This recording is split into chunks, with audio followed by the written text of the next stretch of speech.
Okey, untuk topik 1.2, analisis fungsi, apa yang kamu akan pelajari ialah yang pertama, membuat hubung kait antara produk dengan objek dari segi fungsinya, melukis sistem fungsi, dan yang ketiga, kamu sepatutnya boleh membina model fungsi dengan menggunakan garisan interaksi. Okey, awak tengok pada gambar tersebut. Okey, kat bawah tu kalau awak baca, sistem merupakan beberapa elemen yang berkait antara satu dengan yang lain dan saling mempengaruhi dalam suatu pembinaan produk agar produk tersebut dapat berfungsi dengan sempurna. Maksudnya apa? Maksudnya untuk menjadi satu sistem atau kata nama lainnya kita panggil sebagai produk, perlu ada hubung kait antara komponen. Okey. Komponen itu maksudnya ialah bahagian-bahagian yang ada dalam produk tersebut. Contoh dalam gambar tersebut ialah gambar rak kasut kan. Okey, pada produk rak kasut tersebut ada beberapa komponen iaitu kayu beroti, paku, muka rak, skru dan juga kerangka rak. Itu ialah komponen-komponen yang terlibat. Komponen-komponen tersebut bila digabungkan akan membentuk sistem. Okey, setakat ni okey ke? Okey, kita teruskan ya. Okey, untuk topik yang terdahulu, kamu dah pun pelajari apa itu masalah inventif dan juga masalah bukan inventif. Awak faham maksud masalah inventif ialah perkara ataupun penyelesaian yang akan dibuat akan menghasilkan sesuatu yang baru, sama ada memberi kesan yang baik ataupun memberi kesan yang negatif. Okey, kemudian masalah bukan inventif, maksud awak buat sesuatu penambahbaikan tanpa perubahan. Okey, bila awak dah faham kedua-dua masalah tersebut, awak kena kaji dulu bagaimana awak dah selesaikan masalah tersebut. Tapi bagaimana awak dah selesaikan masalah tersebut, awak kena tahu dulu fungsi. Okey, ini yang kita akan buat sekarang. Kita kaji masalah berdasarkan fungsi. Okey, sebelum tu awak kena buat hubung kait antara produk dengan objek dari segi fungsinya. Bila tahu hubung kait dia, bila tahu fungsinya, kita tengok di mana bahagian masalahnya, awak akan dapat punca untuk awak selesaikan masalah tadi. Okey. Dalam proses penyelesaian masalah inventif, analisis fungsi bertujuan untuk membantu mengenal pasti sistem yang ada pada sesuatu produk. Okey, apabila analisis fungsi dibuat, fungsi setiap komponen yang melengkapkan sesuatu produk akan dinyatakan. Sama seperti yang saya telah jelaskan tadi. Contoh pada kerusi itu ialah tempat duduk, penyandang kerusi, kaki kerusi, skru dan kerangka kerusi. Apabila komponen-komponen tadi berhubung antara satu dengan yang lain dengan kepentingan fungsi masing-masing. Okey, jika mana-mana komponen itu pincang, maka fungsi produk itu akan terjejas. Jadi awak tahulah di mana punca masalah untuk awak selesaikan. Okey, dalam konsep analisis fungsi, produk terdiri daripada gabungan beberapa komponen yang membentuk produk yang lengkap. Macam saya cakap tadi, untuk dapatkan sistem, komponen-komponen yang berfungsi khusus akan bergabung untuk membentuk satu sistem yang lengkap ataupun produk yang lengkap. Okey, produk membentuk suatu sistem bagi produk itu sendiri. Fungsi ialah tugas yang dilakukan oleh produk untuk mengubah objek sasaran. Manakala objek pula menerima kesan daripada fungsi produk. Dengan kata lain, objek ialah penerima kesan akibat daripada kefungsian sesuatu produk. Hubung kait antara produk tu kita boleh tengok dalam contoh rajah di bawah. Okey, tadi saya jelaskan produk membentuk satu sistem bagi produk itu sendiri. Fungsi ialah tugas yang dilakukan. Objek pula ialah penerima kesan. Contohnya dalam gambar rajah di atas tu, produk atau sistemnya ialah kerusi. Fungsinya apa? Memegang. Objek siapa yang terima? Kucing ke? Awak ke? Manusia ke? Contohnya kat sini, kerusi memegang manusia. Jadual 1.21 ada beberapa contoh. Contohnya meja memegang buku, cawan memegang air, klip memegang kertas, kereta mengangkut manusia, produk, fungsi dan juga objek. Okey, apabila awak dah tahu hubung kait antara produk dengan objek dari segi fungsinya, awak boleh melukis sistem fungsi. Okey, macam mana melukis sistem fungsi? Awak dah tengok, awak tahu dah produk ialah contoh pada gambar tersebut. Produk ialah meja, fungsinya memegang dan objeknya ialah buku.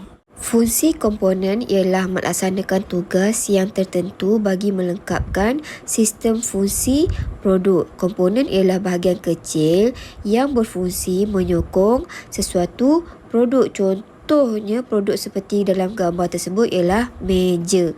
Ada beberapa komponen yang terlibat yang dah dilabelkan tu. Ada skru, muka meja dan juga kaki meja. Okey, awak nampak tak dekat bawah tu ada lantai. Apa kena lantai dengan meja ni? Okey, sebab meja awak tidak terapung. Meja awak mesti diletakkan di atas lantai. Dia bersentuhan dengan meja awak. Jadi ia merupakan salah satu komponen untuk membentuk sistem yang lengkap ataupun produk yang lengkap. Okey, bila awak dah dapat kenal pasti, komponen yang terlibat, awak tahu fungsi sistem tersebut, awak boleh lukis model fungsi. Bagaimana nak lukis model fungsi? Yang pertama sekali, bagaimana awak nak melukis sistem fungsi?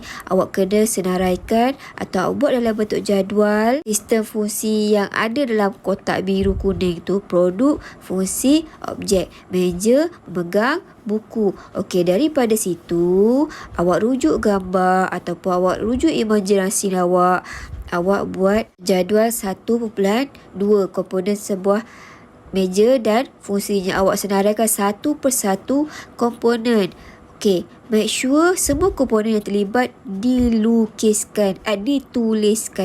Macam mana agar awak tak tertinggal setiap komponen? Digalakkan awak lakarkan dahulu awak punya produk. Awak cek, awak satu persatu awak senaraikan setiap komponen yang ada. Baru awak tahu komponen-komponen yang terlibat lengkap atau tidak. Okey, bila awak dah buat produk, fungsi, objek, meja, memegang buku, awak keluarkan senarai komponen dan awak fungsikan setiap komponen dan juga objeknya sama dengan jadual 1.2.2. Okey, daripada situ awak sudah boleh lukis model fungsi. Bagaimana? Okey, dalam rajah 1.2.2 awak dah boleh nampak kat situ lantai memegang kaki meja. Kaki meja memegang muka meja. Muka meja memegang buku. Skru memegang kaki meja. Skru memegang muka meja. Okey, faham ke? Okey, cuba awak berimajinasi. Bayangkan, okey, lantai pegang kaki meja. Kaki meja pegang muka meja. Muka meja pegang buku. Skru pula pegang kaki meja. Skru pula juga memegang muka meja. Okey, faham ya? Sama juga macam jadual 1.2, cuma dibentuk dan diolah menggunakan garisan anak panah dan kita namakan sebagai model fungsi. Model fungsi. Okey, tadi awak dah confuse kenapa tiba-tiba wujudnya lantai. Okey, lantai kita panggil sebagai super sistem. Okey, pada perenggan ketiga ada nyatakan mengenai super sistem. Super sistem ialah faktor persekitaran yang memberi kesan terhadap produk seperti lantai, cahaya dan kelembapan. Contoh lain super sistem ialah awak ada jam dinding. Okey, jam dinding komponen yang terlibat pada jam dinding ialah badan jam, muka jam, jarum, skru, dan ada super sistemnya iaitu dinding. Dinding itu akan memegang badan jam. Okey, faham ke? Okey, kemudian masalah fungsi dan punca masalah dalam penyelesaian masalah secara inventif. Masalah dapat dikenal pasti melalui analisis fungsi komponen produk. Melalui kaedah ini, masalah dapat dikesan dan mudah mencari alternatif penyelesaian. Ada 2 langkah yang perlu dilakukan untuk mencari punca masalah iaitu mengenal pasti masalah pada model fungsi dan pada komponen yang terlibat. Masalah dan komponen meja yang terlibat dapat dibuat kesimpulan seperti berikut. Contohnya tadi, masalah meja bergoyang dan tidak stabil.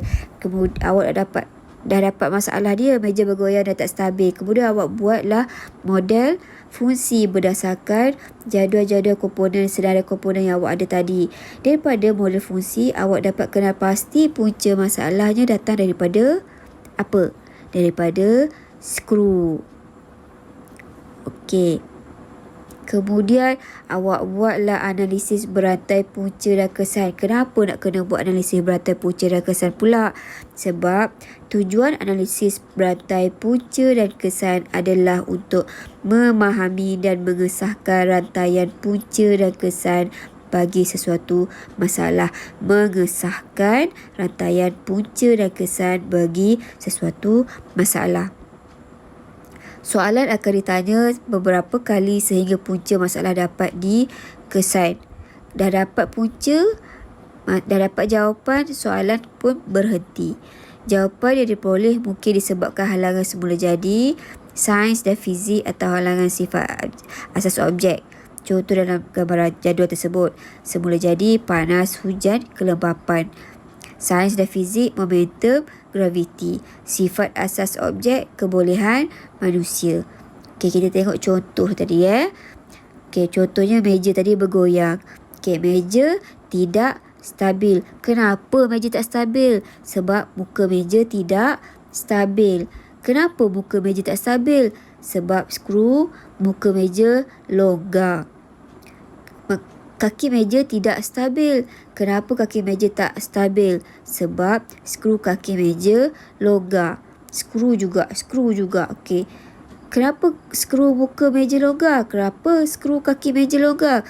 Sebab skru berkarat. Kenapa berkarat? Apakah puncanya? Kelembapan. Jadi kesimpulannya, meja tidak stabil kerana skru yang memegang antara kaki meja dan muka meja telah berkarat dan patah kerana kelembapan cuaca semula jadi yang kita kenal sebagai super sistem.